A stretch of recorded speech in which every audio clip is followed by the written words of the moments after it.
What does a national park look like? Could it be a wind-swept farm field, waiting to be sown with corn for the next season's harvest? Could a national park have a bustling railway next to a booming cliff swallow population? These are both examples of developed areas, human-disturbed areas. How could they be considered part of a park?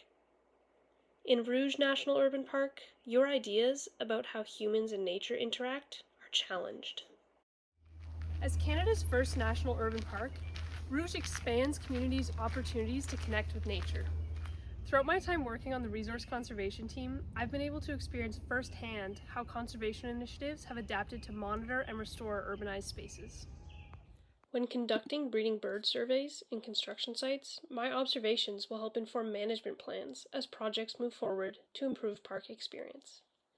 At the same time, immersing myself in the natural wonders of the park through meaningful conservation work has beneficial impacts on my mental and physical health. Practices such as nature bathing and exercising outdoors are proven to have positive impacts on your psychological well-being. By continuing to establish national urban parks, more Canadians can be exposed to these benefits, due to majority of our population being centered in urban areas. This will not only safeguard unique cultural and ecological areas, but will also allow more people to experience the wonders of Canadian wildlife right outside their doors. Rouge also excels in providing education and access to the environment. There are numerous community-led programs that operate out of the park, such as guided hikes and birdwatching groups. These programs foster connection and education, two important facets of evolving conservation initiatives. However, while Rouge is accessible to visitors by car, its large and multi-jurisdictional boundaries are difficult to navigate through public transportation.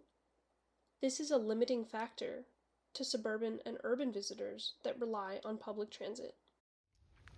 Going forward, future national urban parks can learn from Rouge's excellent community foundations. However, they must also adjust to urban problems such as accessibility while continuing to manage their conservation work.